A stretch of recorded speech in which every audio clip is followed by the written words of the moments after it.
Hare Krishna, welcome to inspired by universe 1111। ये सपने सच होते हैं। आपका कोई भी सपना है, छोटा है बड़ा है, वो आपका है। उनके पास अबंडेंस में चीज़ें हैं आपको देने के लिए। आपको थोड़ी सी पेशेंस करते, बहुत सारा विश्वास करते हैं। यस, सेल्फ लव की ज़रूरत है। सेल्फ लव करो, खुद से प्यार करो। जो भी आप चाहते हैं ईजिली, एफर्टलेसली और बहुत जल्दी आप ना मैनिफेस्ट कर पाओगे। आज मैं आपके साथ बात करने वाली हूँ थर्ड पार्टी को रिलेशनशिप से कैसे एलिमिनेट किया जाए। मेरे पास इतने सारे कॉल काउंसलिंग आते हैं कि मैम हमारी जो पार्टनर की शादी है वो किसी और के साथ हो रही है, हमारे रिलेशनशिप में थर्ड पार्टी आ गई है। एंड वो लोग भी एक्सेप्ट भी करते हैं कि उन्होंने ये सारी चीज़ें नेगेटिव सोच सोच के उन्होंने खुद ही उन सारी चीज़ों को अट्रैक्ट किया हुआ है। देखो, थर्ड पार्टी ना, जो भी हमारी मैनिफेस्टेशन है, जो भी आपकी मैनिफेस्टेशन है, उसको मैनिफेस्ट करने में कोई ना टाइम लिमिट नहीं है। ठीक है, लोग इतना परेशान हो जाते हैं रिलेशनशिप को लेके थर्ड पार्टी को रिमूव करने के लिए। मतलब पता नहीं वो लोग क्या सोचते हैं, क्या क्या वो लोग करते हैं। नेगेटिव थॉट की वजह से ही थर्ड पार्टी को अट्रैक्ट कर लेते हैं। ओके, एंड अगर आपके लाइफ में भी कोई थर्ड पार्टी है जो आपके रिश्ते को खराब कर रहा है, तो उनको एलिमिनेट करने के लिए मैं आपको एक बहुत ही पावरफुल चीज़ बताने वाली हूँ। ठीक है, विथ एग्जाम्पल मैं बताऊंगी ताकि आपको इजी हो जाए इन सारी बातों को समझने के लिए। ओके, मेरे पास ना कॉल्स आते हैं, कॉल काउंसलिंग सेशंस वगैरह बहुत रहती है मेरे पास। तो रिलेटेड ना बहुत किस रिलेटेड रहती है, थर्ड पार्टी के रिलेटेड रहती है। तो उसमें मैं बोलती हूँ कि आप लोग ना ये टेक्निक करो। एंड वो हमेशा मेरे से एक सवाल करते हैं, हमें कैसे पता चलेगा कि थर्ड पार्टी वहाँ से गई है कि नहीं। राइट, कभी कभी लगता है कि हाँ चलो ये बात भी ठीक है। आपको ना यूनिवर्स खुद बताएंगे कि वहाँ पे वो पर्सन जो है वो है कि नहीं। ओके, आप जो भी कर रहे हैं ना, आपको रिजल्ट देखने को मिलेगा ही मिलेगा, क्योंकि लॉ ऑफ अट्रैक्शन क्या है, जो भी आप कर रहे हैं उसका जो फल है ना आपको वो मिलेगा। अगर आप झाड़ लगा रहे हैं, पेड़ लगा रहे हैं, उसको अच्छे से पानी दे रहे हैं, ठीक है, उसको अच्छे से फर्टिलाइजर मैंने वो सारी चीज़ें अच्छे से दे रहे हैं ना, तो लास्ट में क्या होगा, आपको एक बेस्ट फ्रूट या फिर फ्लावर आपको मिलेगा ही मिलेगा। तो सेम चीज़ें थर्ड पार्टी के साथ भी है। अगर आप उनको एलिमिनेट करने के लिए कुछ रिचुअल्स कर रहे हैं या फिर आप अपना थॉट प्रोसेस को ही चेंज करते हैं ना, तो रिजल्ट जो है वो आपके सामने ही आएगी। तो देखो, सबसे पहले आपको एक्सेप्ट करना है। देखो, ये सारी जो भी आपके आसपास है, जो भी चीज़ें हो रही है related to your relationship, okay, ये सारी चीज़ें आपने कभी ना कभी कुछ ना कुछ गलत सोच के, नेगेटिव सोच के आपने ही इसको अपने लाइफ में क्रिएट किया हुआ है। राइट, आपको याद है कि आपको याद नहीं है, वो आपको ही पता है, बट कहीं ना कहीं कुछ ना कुछ सोच सोच के आपने ये सारी चीज़ों को क्रिएट किया है। ओके, एंड अगर आप ये चीज़ को आप अपने लाइफ में क्रिएट कर सकते हैं, तो आपके पास ना वो शक्ति भी है उस चीज़ को डिस्ट्रॉय करने के लिए। ठीक है, क्योंकि देखो, आप अपने लाइफ के गॉड हो, you are the creator of your beautiful life. तो आप ही डिसाइड कर सकते हैं कौन आपके लाइफ में रह सकता है, कौन आपके लाइफ में नहीं रह सकता है, कौन आपके लाइफ में आ सकता है, कौन आपके लाइफ से जा सकता है। तो देखो, आप अपने लाइफ के मालिक हो। राइट, तो अपने घर के अंदर किस चीज़ को रखना है, किस चीज़ को निकालना है, वो भी आप ही डिसाइड करोगे। ओके, तो अभी आपने आपको ना मतलब एक प्रो मैनिफेस्टर आपको समझना है। 100 लोगों से ना एटलीस्ट 90% लोगों को तो ये याद होगा कि मैंने ही गलत सोच सोच के ये सारी नेगेटिव चीज़ को मैंने अट्रैक्ट कर लिया है। ओके, तो अभी यहाँ पे आपको अपनी पावर को अपने सामने लेके आना है। देखो, आपने सोचा उस पर्सन के बारे में, चाहे वो नेगेटिव थी बातें, ओके, आपने सोचा एंड एग्जैक्टली वैसे ही वो आपका जो पार्टनर है वो थर्ड पार्टी में इन्वॉल्व हो गया। राइट, तो ये आपकी मैनिफेस्टेशन हो गई, है ना। तो अगर आप उस चीज़ को अपने लाइफ में ला सकते हैं, तो उस चीज़ को आपने कैसे लाया था ना, आप उसको वैसे इजीली निकाल सकते हैं। आपने कभी कभी सोचा होगा कि ऐसा हो जाए तो क्या होगा, मेरे पार्टनर की शादी किसी और के साथ हो जाए तो क्या होगा। आपने ये सोच सोच के सारी चीज़ों को क्रिएट किया, दो तीन बार आपने सोचा, आपने उसको लेट गो कर दिया। राइट, तो फर्क नहीं पड़ता है वो क्या है, चीज़ें कैसी चल रही है, बट जब आप ना ये जो भी मैं आपको ट्रिक्स एंड टिप्स बताने वाली हूँ, अगर आप उसको फॉलो करते हैं, आप इजीली उसको जो थर्ड पार्टी वो आप एलिमिनेट वहाँ से 110% हो जाएगी। ओके, ज़रूर हो जाएगी। एंड आप खुद आके बोलोगी कि मैम आपने जो बताया था हमने वो किया एंड हमें रिजल्ट मिल गया। ठीक है, तो एक्सेप्ट करो जो भी आपकी सिचुएशन है, एक्सेप्ट करो।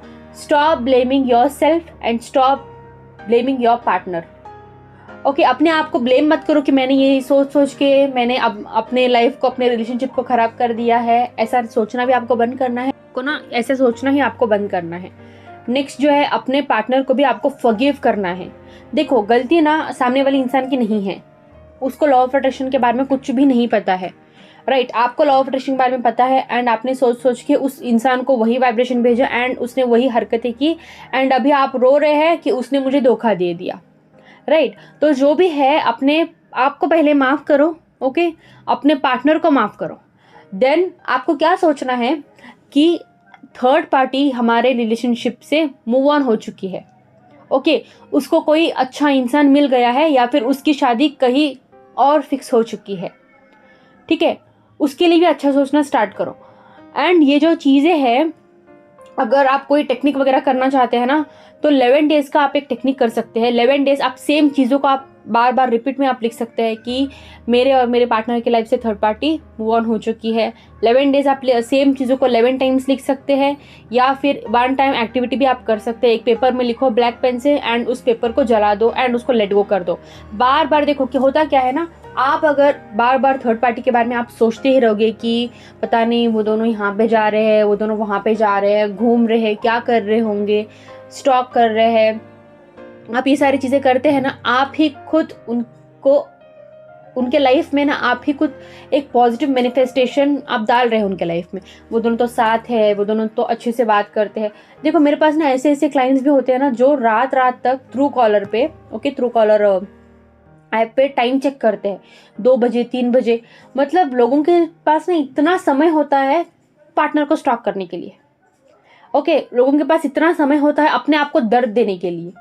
आई रियली डोंट अंडरस्टैंड 3-3 बजे तक 4-4 बजे तक कौन जाके इतना मतलब ये करता है। तो यहाँ पे अगर आप ऐसे स्टेट में है ना, तो प्लीज़ ये स्टेट से आप बाहर आ जाओ, तभी जो है थर्ड पार्टी आपके लाइफ से, आपके रिलेशनशिप से चली जाएगी या फिर चला जाएगा। जितना ज़्यादा आप उनके बारे में सोचोगे उतना ज़्यादा ही आप उन दोनों को नज़दीक कर रहे हैं एंड आप अपने आप को उन दोनों से दूर कर रहे हैं। आप खुद अपने पार्टनर को अपने आप से दूर कर रहे हैं। आपको यहाँ पे मेन चीज़ यही सोचना है कि थर्ड पार्टी वहाँ पे आपके रिलेशनशिप में है ही नहीं। थर्ड पार्टी नाम की कोई चीज़ है ही नहीं एंड थर्ड पार्टी बोलना बंद कर दो, बंद कर दो। थर्ड पार्टी क्या है यार, ये सारी चीज़ें। एक तो आपने खुद अट्रैक्ट कर लिया, एक तो आप उनको ही आप ब्लेम करिए, सारी चीज़ें मत करो, ओके। आपको ये सोचना ही नहीं है कि वहाँ पे कोई है, ठीक है। देखो यहाँ पे एक एग्जाम्पल मैं आपको दूंगी। जब आप कोई भी एक चीज़ को बोल के, जैसे कि आपने एक पेपर में लिखा एंड उसको आपने छोड़ दिया, लेट गो कर दिया एंड उस चीज़ के बारे में सोचना ही बंद कर दिया ना, third party easily and effortlessly वहाँ से चली जाएगी एंड यूनिवर्स खुद उनको निकालेंगे। क्योंकि देखो आपने डिसाइड किया है कि वहाँ पे कोई नहीं है, क्योंकि आपने पहले वहाँ पे बोला था ना कि वहाँ पे कोई तो है एंड अब आप बोल रहे हैं कि वहाँ पे कोई नहीं है, तो वो डेफिनेटली 110% जो वो पर्सन है वहाँ पे वो एलिमिनेट हो ही जाएगी या फिर हो जाएगा। आपको टेंशन लेने की बात नहीं है। टेंशन इस बात की लो कि आप उस बारे में ना सोचें, ओके। उनके बारे में आप कुछ भी मत सोचो। आपको सिर्फ और सिर्फ बार बार अपने आप को याद दिलाना है कि वो वहाँ से चली गई है, वो वहाँ से चला गया, वहाँ पे कुछ भी नहीं है। हम दोनों के बीच में प्यार ही प्यार है। मेरा जो पार्टनर मेरे साथ बहुत अच्छा है, वो मेरे लिए बहुत लॉयल है। आपको यही सोचना है, ठीक है। तो थर्ड पार्टी को रिमूव करने के लिए एक बहुत ही बेस्ट टेक्निक है कि उनके बारे में सोचो ही मत। अगर कभी भी आपको याद आ जाती है ना, तो आपको यही बोलना है कि उसको कोई एक अच्छा पार्टनर मिल गया है, उसकी शादी किसी और के साथ फिक्स हो गई है या फिर वो मूव ऑन हो गई है। ये बेस्ट ट्रिक है थर्ड पार्टी को रिमूव करने का, ओके। इससे ज़्यादा और कुछ भी मत करो एंड भगवान के ऊपर विश्वास रखो, यूनिवर्स के ऊपर विश्वास रखो। चाहे तो आप रेड तारा मंत्र भी इसमें इंक्लूड कर सकते हैं। तारा माँ से आप हेल्प मांग सकते हैं आपके रिलेशनशिप को हील करने के। एंड अपने पार्टनर को बार बार स्टॉक करना बंद कर दो। जितना ज़्यादा आप स्टॉक करोगे, आप वही एनर्जी आप भेजोगे कि वो फिर भी उसके साथ है एंड वो उसके साथ ही रह जाएगा। फिर आपको ही वहाँ से हटना होगा, ठीक है। तो उनके बारे में ज़्यादा मत सोचो, ज़्यादा नहीं, बिल्कुल ही सोचना ही नहीं है। आपको सोचना है कि वहाँ पे कोई है ही नहीं। ये बेस्ट टेक्निक है, ओके, थर्ड पार्टी को रिमूव करने का। Thank you so much for watching. God bless you और होप आपको आज की वीडियो अच्छी लगी होगी। एंड अगर आप चाहते हैं मेरी कोई भी मैनिफेस्टेशन कोर्स, रिचुअल्स, रेमेडीज या फिर पर्सनल काउंसलिंग लेना चाहते हैं तो आप मुझे इंस्टाग्राम पे कांटेक्ट कर सकते हैं। गॉड ब्लेस यू और Hare Krishna. Keep manifesting. I love you all.